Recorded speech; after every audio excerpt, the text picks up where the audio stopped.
breaking news out of South Africa. 45 people at least are believed to have been killed after a bus crashed in the South African province of Limpopo. Take you to some of the latest pictures we have here. You can see just down in the ravine there, the remains, the crash as the bus seemingly crashed through the barriers there and came off that road, off that bridge, into that ravine below.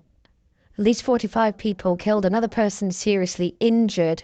Bus travelling from Botswana, it's believed, and exploded on the floor there of the ravine. Let's speak now to Heidi Jokos, a journalist based in Johannesburg. Thank you very much for coming on the program. Just talk us through what we know about what happened here. It's unclear as to how the bus lost control, but what we know is that the bus was traveling from Botswana to an area in Limpopo known as Moria. It's a Easter church gathering that happens every single year, and people from all over come through to this particular gathering. Now, it seems as though from what we saw on scene is that the bus might have lost control. It hit the barrier and then it seems as though it crashed, hung onto the barrier and then crashed into the ravine, as you mentioned. We know that 45 people have lost their lives. There were 46 people on board. There has been one survivor, an 8-year-old girl. One female was transported or airlifted to hospital, but unfortunately she did not make it. I think what's so tragic and horrific, having been on the scene, was the fact that paramedics told us that the bus caught fire and people inside the bus were trapped. They could not get out and they were asking and begging and crying and pleading to be helped out of the bus. But unfortunately, it was too difficult for paramedics and officials to try and save anyone out of that bus.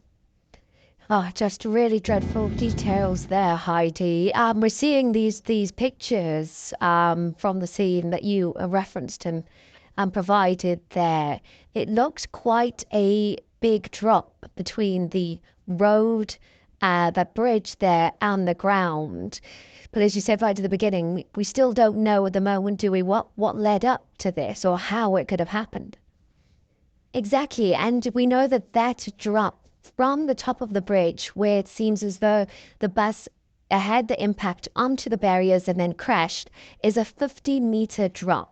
So it's at a very high length and height, rather. And this is obviously the impact that we are seeing when the bus hit the barrier, crashed, and then hits into that ravine over there. And this is obviously what sparked this fire that happened. We're also being told by paramedics that a lot of the passengers that were on board were mothers with their children, which probably speaks to the 8-year-old that managed to survive. We don't know how she survived, but also what seems to have further exacerbated the fire is that a lot of them were carrying gas cylinders because where they were heading to, they were going to spend the whole weekend there and they were going to be using these gas cylinders for cooking purposes. And this is probably what exacerbated the fire. It's still not clear. Of course, the Department of Transport is investigating, but it's going to be very difficult for the department to do so because of the fire, and it's going to be very difficult to really figure out exactly what happened and the fact that there's only one survivor and she's 8 years old.